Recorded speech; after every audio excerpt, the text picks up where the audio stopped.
when my son was 2. I had a huge argument with my in-laws.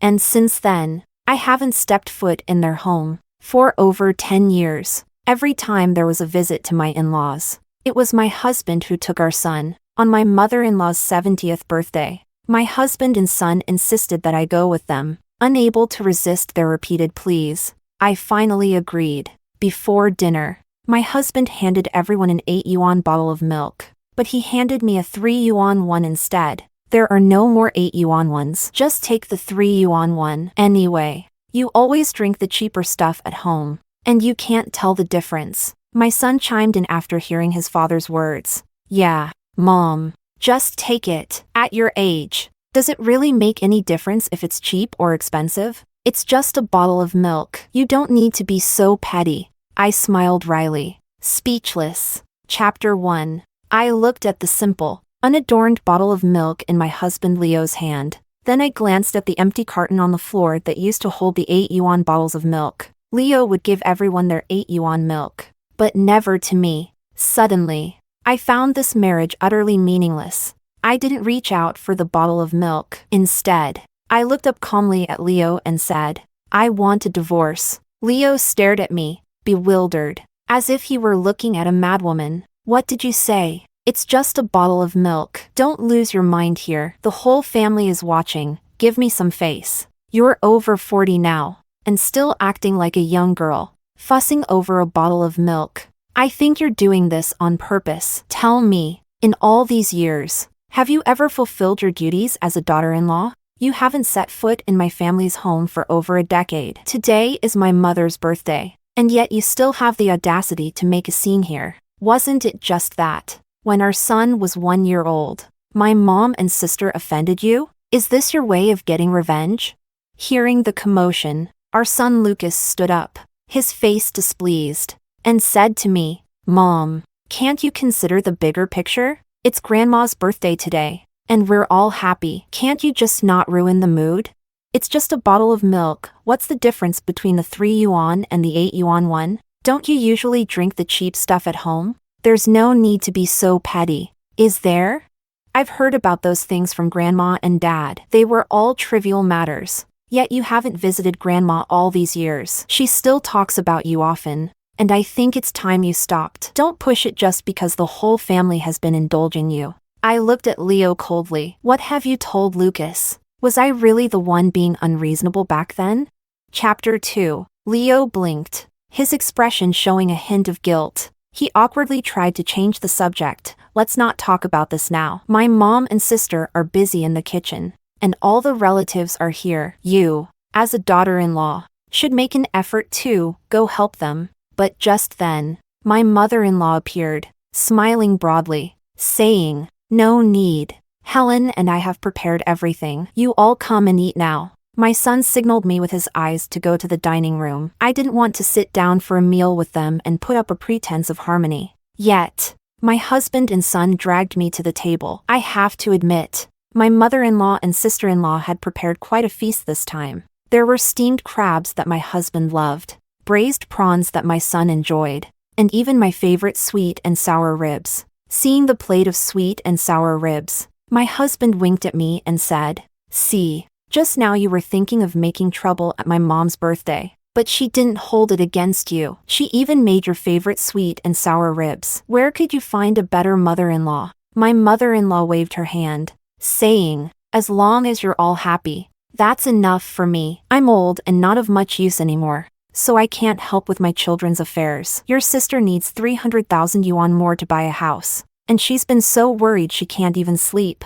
Leo looked up, gave me a sly smile, and said, Mom, we're all family. I can't let you keep worrying like this. Even if I were okay with it, Zoe certainly wouldn't be able to bear it. Right, Zoe? All the relatives around the table turned to look at me. Only now did I understand why Leo insisted on me attending my mother-in-law's birthday celebration. He wanted to borrow money to help his sister buy a house. My sister-in-law Helen and mother-in-law exchanged a quick glance, their smiles barely concealed. The relatives also praised my husband, saying how loyal and loving he was, willing to give so much money to help his sister. They all seemed to completely ignore me, assuming I would agree. Yes. For all these years, Leo always seemed to consult me on everything, but my opinion never really mattered. He'd just ask, assuming I would say yes. But just as Leo was looking smug, I gave an answer he never expected.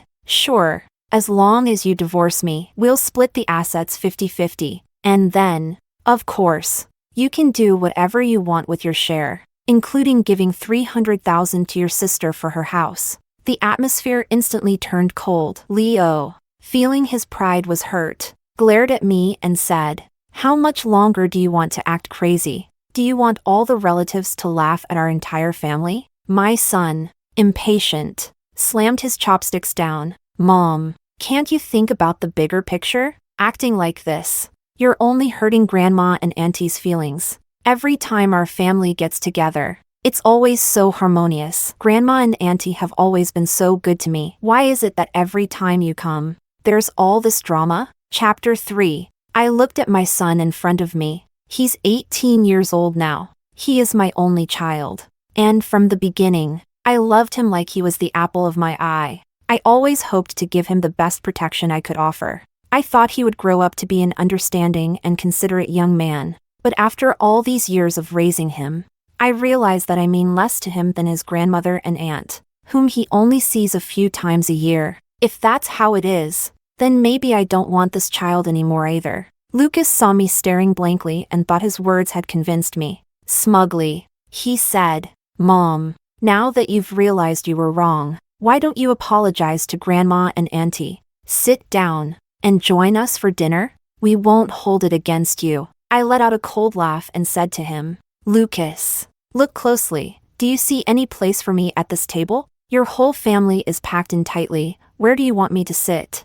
My son then looked around and realized that the entire table was indeed full. There was no place left for me, not even a pair of chopsticks. My mother-in-law quickly stood up, giving my sister-in-law a look that seemed scolding. "Helen, how could you forget to leave a place for Zoe?"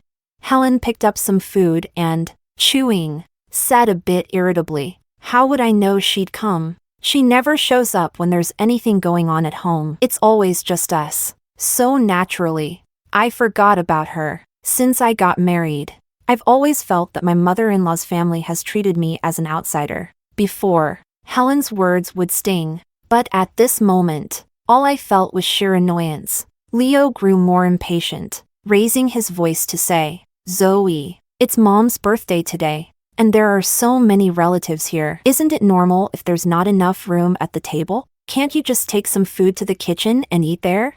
My son chimed in, "Yeah, Mom, you often eat in the kitchen at home, so why make such a fuss?"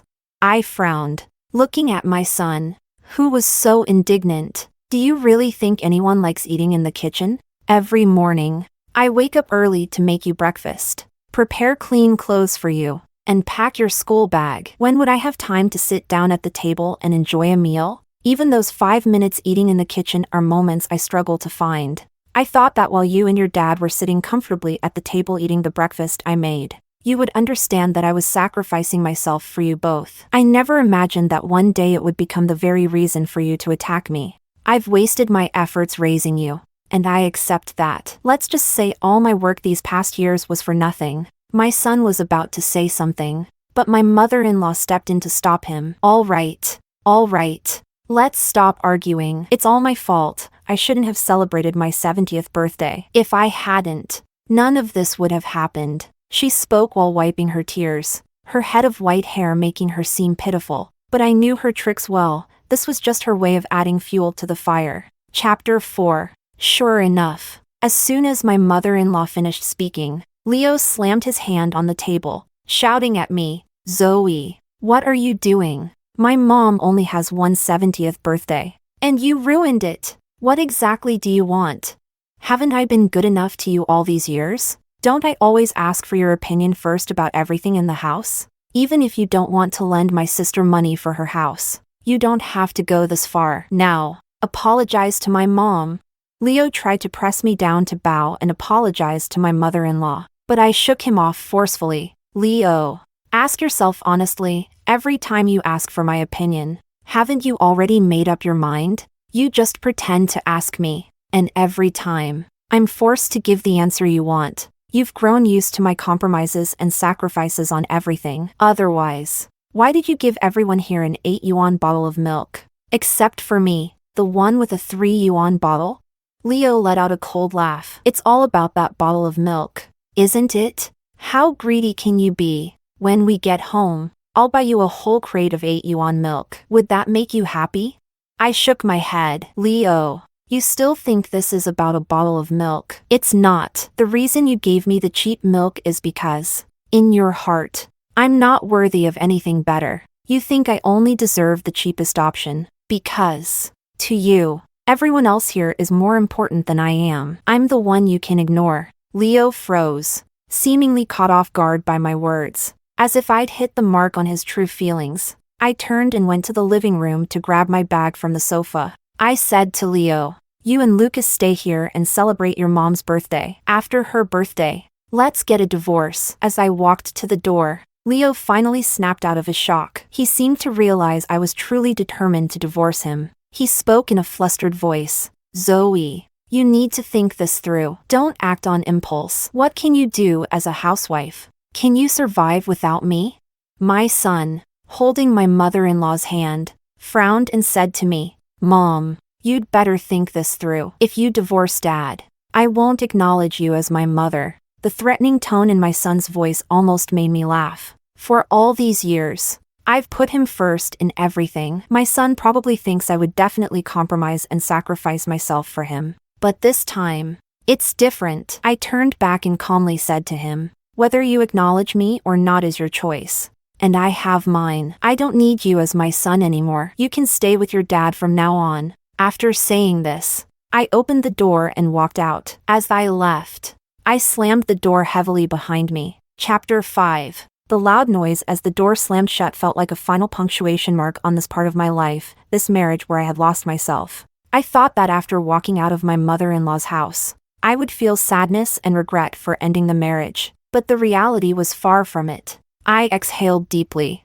as if a 1,000-pound weight had been lifted from my shoulders. My mother-in-law's apartment was on the second floor, and as I walked out the main entrance of the building, I could still clearly hear Leo's exasperated shouting from the window. Leave her be. I've got the car keys. Let's see how she leaves. She's always so stingy. She definitely wouldn't want to take a taxi. She'll come back to beg me in no time. Yes, in the past, I would indeed have hesitated to take a taxi. Leo's salary wasn't low, but our son Lucas was at the age where expenses were at their highest, limited edition sneakers, all kinds of extracurricular activities, plus our family expenses. If we only relied on Leo's income, it would never have been enough. Our comfortable lifestyle all these years was thanks to my financial management. Leo always boasted that he supported the entire family and gave all his money to me. But the truth was, without me, we would have run out of money long ago. Leo liked fishing, and each fishing rod cost thousands. He also insisted on wearing branded clothing. I could only save money on myself, wearing the same coat for 3 years, let alone indulging in the luxury of taking a taxi. But now I had nothing holding me back. I no longer needed to worry about the family expenses, no longer had to save up to buy a house for Lucas in the future, or save every penny for Leo and Lucas. I took out my phone and ordered a DD premium car. While waiting at the intersection, I noticed a man in his 50s or 60s wearing a floral shirt, riding an electric scooter and stopping at the entrance of my mother-in-law's apartment complex. He walked up to me with an extremely uncomfortable smile. Seeing his yellowed teeth, I couldn't help but suppress a wave of nausea. Oblivious, he asked me, "Hey there, beauty, does Lily live in this complex?" Wasn't Lily my mother-in-law's name? I nodded cautiously. The man said smugly, "Knew I had the right place. She's my girlfriend." With that, he clutched his flowers and headed into the complex. When did my mother-in-law start dating someone? And why did this man look so familiar? Suddenly, I remembered where I'd seen him before. I'd come across a video on my phone. It was of a young guy crying, saying that his mother's late-in-life romance ended with the other guy scamming her out of 500,000 yuan. And the photos in the video showed this very man. Chapter 6. If it were before, I definitely would have warned Leo and my mother-in-law to be cautious. But now I no longer have that obligation. I have nothing to do with their family anymore. Whatever happens in the future, they will have to face it. Just then, the car I had ordered pulled up in front of me. The driver politely opened the door for me. After getting in, I looked at the scenery outside the window, feeling that every breath carried the taste of freedom. The car stopped at the neighborhood where my parents lived. I knocked on the door, and my father opened it with a look of pleasant surprise. "Zoe, why are you back? You should have told us beforehand. Your mom was just about to make dumplings, saying she'd bring them to you later, and now here you are." Seeing the joy on my father's face made my nose sting with emotion. My parents and I live in the same city, but aside from holidays, I rarely visit them on regular days. I was simply too busy. Everything at home required my attention. Even if I did visit my parents, it was only for a short time, sometimes not even staying for a meal. My mother hurriedly filled a plate with dumplings for me to try. As I tasted the familiar flavor, I couldn't stop the tears from falling, one by one, onto the plate. My parents, worried, asked what had happened. I wiped my tears and said to them, "Mom, Dad, I'm sorry. I may have disappointed you. I got divorced." Their reaction was different from what I imagined, though they were shocked. What I saw more in their eyes was a deep sympathy for me. My dad held my hand and said, "What are you saying? If you made this decision, it must have been because you suffered greatly. Why should you apologize to us?"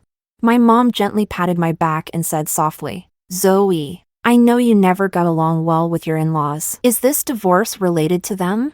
I took a deep breath, trying to calm myself. All these years, I've only ever shared good news with my parents, never bad. It was only now that I finally opened up about why I had argued with Leo's family all those years ago. Chapter 7. When I had just given birth to my son, my body was already weak. When I was discharged, the doctor specifically told me to rest and eat nourishing foods. My mother-in-law agreed on the surface, but once we were home and Leo wasn't around, she looked at me with disdain and said, "Look at how fat you are now. I can hardly stand the sight of you. And you still want nourishing foods? You're lucky to even get millet porridge every day." I couldn't take the insult, so I told Leo about it when I got home. But my mother-in-law cried and yelled, "Leo, look at the wife you married. Here I am, at my age, cooking for her every day, whether it's stewed chicken or pork ribs, and she still talks about me like this. What's the point of me even living anymore?" And Leo didn't listen to my side of the story at all. He frowned, looking displeased, and said, "Zoe, I'm already busy enough with work. Can't you stop causing trouble for me? There's no way my mom is like what you say." At that time, my mom had just had surgery and was sick. I didn't dare tell her about all this, fearing it would affect her recovery, so I silently endured it. Despite being sick, my mom didn't forget to buy a few free-range chickens from the countryside for my mother-in-law to make soup for me. But my mother-in-law turned around and served the soup to my sister-in-law instead, until I fainted at home. When I was taken to the hospital, the doctor was shocked at how weak I was. He angrily told Leo that if he wanted me to survive, I needed to be properly nourished. Only then did Leo buy ginseng and chicken to make me a bowl of soup. But my body was already too weak to handle it, and I ended up with a nosebleed that wouldn't stop. Even now, I still have lingering health issues, often feeling dizzy and weak all over. The most unbearable part was when my mother-in-law and sister-in-law set their sights on my son. My sister-in-law had been married for 6 years but still hadn't had a child. My mother-in-law heard some nonsense somewhere, that if my sister-in-law adopted a child, she would be able to have her own. But my sister-in-law's family situation wasn't good enough to meet the requirements for adoption, so they set their sights on my son. One day, my mother-in-law, for once, kindly suggested that I go out for some fresh air, that I shouldn't stay at home taking care of the baby. But when I returned, my child was gone. I went mad, frantically searching for him. When Leo got home, I ran into his arms, sobbing, telling him our son was missing and he needed to call the police immediately. But my mother-in-law stopped Leo and said, "No need to look for him. Your sister took him. We're all family. After all, you two can just have another child in the future. Let your sister have this one." Hearing my mother-in-law say that, I felt like tearing her heart out. I lunged at her, pushing her down, barefoot. I ran to my sister-in-law's house and took my child back. When I got home, he was burning with a high fever, and I, still in my pajamas, rushed him to the hospital. When his fever finally went down, I squatted in the hospital corridor and cried uncontrollably. From that day on, I completely cut ties with my in-laws and refused to ever set foot in their house again. At first, Leo tried to comfort me, saying he wouldn't force me to visit them. Chapter 8. I never expected that, after all these years, Leo would still hold a grudge, and even my son wouldn't understand me, siding with my in-laws to blame me. After I finished sharing everything, I also told my parents what had happened today. My parents looked at me,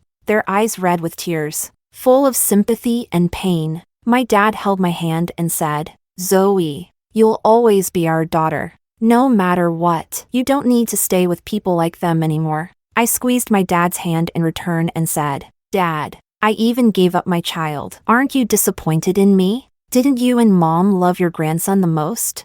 My dad touched my head and smiled, saying, "Silly girl, you are the most precious treasure to us. We love our grandson because of you, but you will always be our number one." I hugged my parents, crying my heart out. But it wasn't because of sadness over my own situation, it was because I realized that I am deeply loved too. I realized that I am not just someone's wife, or someone's mom, but also a daughter loved by her parents. I stayed at my parents' house for a few days, spending as much time with them as I could, until the third day, when Leo couldn't hold back anymore and called me. As soon as I picked up, his impatient voice came through the phone. "Zoe, have you had enough of this? When are you coming home?" These past 2 days, I've been planning to go fishing with friends, and there's no one to cook for our son at home. As his mother, shouldn't you hurry back? I responded coldly, "I'm not going back. Whenever you have time, we should go to the Civil Affairs Bureau. You and your son can deal with your own issues." He was taken aback. Maybe he thought that by giving me an out, I would obediently go back. He hadn't expected me to refuse him. He raised his voice. "Zoe, I'm the one calling you first. What more do you want? All this, just because of a bottle of milk? Is it really worth getting this angry? I'm telling you, this is the last chance. Don't regret it later." Listening to Leo's impatient tone, I couldn't help but think of when we had just started dating. Back then, he held my hand and kept complimenting how well I took care of my hands, saying he would never let me suffer, that he wanted my hands to stay beautiful forever. But now, my hands had long since grown rough and calloused, and Leo was no longer the man I remembered. Without saying anything more, I hung up the phone. Chapter 9. Regret? Absolutely not. A few days later, I saw a post from Leo on his social media. The caption read, "Money of your own should be spent on those closest to you." In the photo, my sister-in-law, mother-in-law, Leo, and Lucas were standing closely together, with 300,000 yuan in cash laid out in front of them. It looked like Leo still lent the money to his sister, but knowing her, she probably wouldn't pay it back, and Leo could forget about ever seeing that money again. In the following days, Leo and Lucas didn't call me. I didn't have time to deal with them anyway because I had found a new goal. Since I was young, I had always loved wearing all kinds of beautiful clothes, and my dream was to become a fashion designer. During this time, I wanted to take a step back and calm myself, so I picked up my old hobbies again. I often posted videos of myself designing and making clothes online. Unexpectedly, after just a few videos, they suddenly went viral. I gained quite a few followers. I was overjoyed because, initially, I had just wanted to do something for myself. But as my account gained more popularity, people started reaching out to discuss producing my designs in larger quantities. I was overwhelmed with work when I suddenly received a call from Lucas. His tone was still that of entitlement. "Mom, you haven't been home for a while. Dad and I haven't had time to clean, and the meat in the fridge has gone bad. Come back and take care of it. Dad's always out fishing, never taking care of things at home, and my grades have even gone down. Grandma's always running around outside, and sometimes she doesn't come home at night. I have no idea what she's up to." It seemed like my mother-in-law was doing quite well with her boyfriend, putting both her son and grandson out of her mind. "Mom, why are you being so petty? It's been a while now. Shouldn't you be over it? I didn't reply. I hung up the phone and sent him one message. I already told you, I don't want you or your dad anymore. Stop calling me. After finishing my work, I made some time to visit what was once my home. As soon as I entered, a strong, pungent smell hit me. Garbage was scattered everywhere, and yellow liquid was oozing from the refrigerator. Leo and Lucas, lying amidst the mess, lit up when they saw me. Leo grabbed my hand and said, "Honey, you've finally come to your senses and come back home. Please clean up. We can't stay here anymore." Lucas hugged me excitedly, saying, "Mom, you're finally back. Please make me some food. I can't stand eating takeout every day." I shook them off and said with a blank expression, "I didn't come back to be your maid. Leo, I'm serious about the divorce. Let's go to the Civil Affairs Bureau now." Leo looked me up and down. Chapter 10. Today, I wore my favorite design, my proudest creation. Even though I'm over 40, this dress made me look both beautiful and elegant. Leo squinted at me, and then, as if he discovered some big secret, his face flushed red with rage as he yelled, "I knew there had to be a reason you insisted on divorcing me. Just look at how you're dressed. Do you even know that you're already an old woman in her 40s? You're not suited to wearing this kind of clothing. Dressing up all flamboyantly like that. You must be trying to attract men." With that, he reached out to tear at the clothes I was wearing. At that moment, my hatred for Leo reached its peak, and I kicked him hard in the stomach. I was still wearing high heels, and that kick left Leo doubled over on the floor, groaning and unable to get up for quite a while. Lucas was stunned by what he saw, standing frozen, too afraid to say anything. I grabbed Leo, ready to take him to get the divorce certificate, but he clutched his stomach, still struggling. "Zoe, if you clean up the house today and behave, I won't hold it against you for hitting me. Think carefully, what will you do without me? I'm only staying with you for the sake of the kid. Otherwise, do you really think I'd care about someone like you? A woman over the hill?" Watching Leo's nagging, contemptible face, I clenched my fists and sneered. "Fine, you want me to clean up, right? I'll give you a proper cleanup."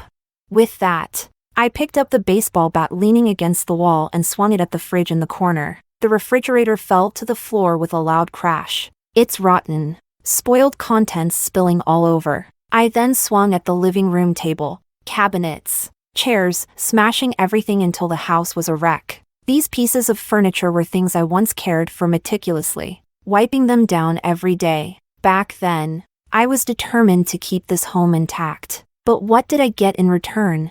Now, with nothing holding me back, I smashed everything I had once carefully maintained, and the more I destroyed, the more liberated I felt, as if I were shattering the chains that had once bound me. Leo shouted in terror, "Zoe, you're insane. You're completely insane. A woman like you, I can't live with you anymore." I agreed to the divorce. Chapter 11. After getting the divorce certificate, I was finally free of Leo. We had 800,000 yuan in savings. Leo had lent 300,000 to his sister, and I took the remaining 500,000. The house went to Leo. Just as we finished with the divorce proceedings, Leo's phone rang. He answered it and exclaimed, "Mom, where am I supposed to get 500,000 yuan for you? I just divorced Zoe, and all the money went to her. Why do you need so much money anyway? Where have you been running off to all this time? Never coming home?" I smirked. It seemed things on Leo's side were far from peaceful. Someone was already getting ready to act. After the divorce, I was completely free. I had more and more creative ideas, and many people wanted to work with me long-term. Most of my customers buying my designs were middle-aged women like me. One of my fans once commented that although my designs were suitable for women of this age group, they weren't stereotypical or something that screamed old lady clothes. Gradually, I achieved financial independence. My parents were still in good health and didn't need much care from me. So, I started traveling across the country. During my travels, I met many friends. Together, we visited places I had only ever seen on TV before. Once, after climbing a snowy mountain, I was preparing to go home and rest for a while. But at the supermarket, I happened to run into my old neighbor. Sandra's parents lived in the same community as my former mother-in-law. We got along very well, and she knew exactly what my mother-in-law was like, so she disliked her just as much. Seeing me, she grabbed me with a gossip-loving look on her face and said, "Zoe, do you know? Ever since you divorced Leo, things have been awful for his family. His mom found herself some old man, spending money on him all the time. Not only did she spend all her pension, but she also kept asking Leo for money. She even cried every day, accusing Leo of being unfilial, forcing Leo to transfer the house to her name. Then, a few days later, she sold the house and gave all the money to that old man. Now that the old guy's taken the money and run, they're all crammed into a rental. I heard Leo's been so angry about it he's lost his mind, couldn't keep his job, and got fired. Leo wanted to get back the money he lent to his sister, but instead of buying a house, she invested it and ended up losing everything. Now, debt collectors are at her door every day. How could she possibly pay him back? When you were at home, your family was doing so well, we all envied you. But Leo didn't know how to cherish it. And look at him now. After hearing Sandra's words, I felt no waves of emotion. I had long known that this was the fate waiting for his family. And what did it have to do with me?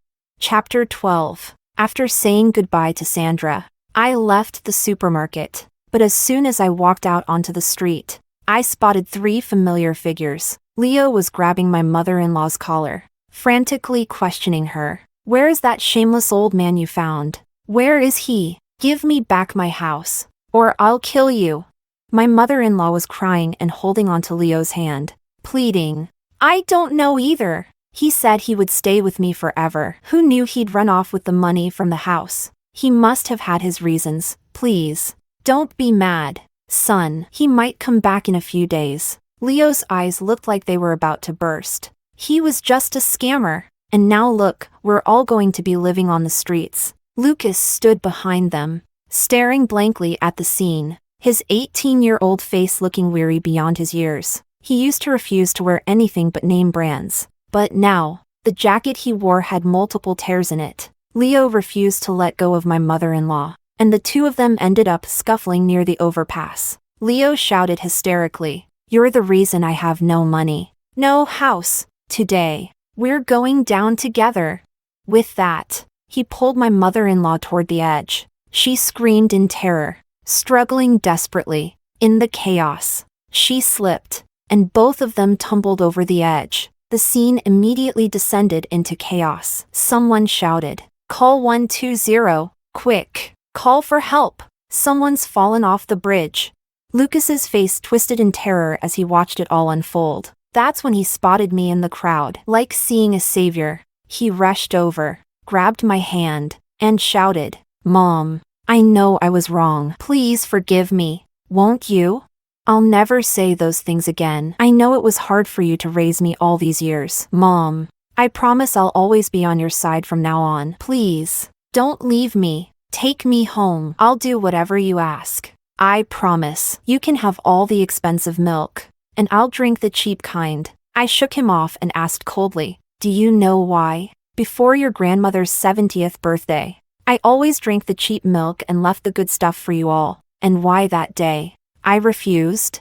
Lucas shook his head, whispering, "I don't know." I sneered at him and said, "Because before that, I loved you all. I was willing to do those things. But after that day, I no longer loved you. So no matter what you say or do, it doesn't matter to me anymore." Lucas stood frozen. I turned, got into my car, and rolled down the window. The cool autumn breeze rushed in. I put on one of my favorite songs and drove all the way home. When I got home, I received a message from one of my friends from my travels. We had already planned our next destination. This time, we were going somewhere even farther. We were going to Northern Europe to see the Aurora Borealis. I didn't know what the future would hold, but I knew that, in that moment, I was happy and free. I would never go back to the way things were, and I would never let anyone or anything bind me again. Nothing could make me lose myself anymore.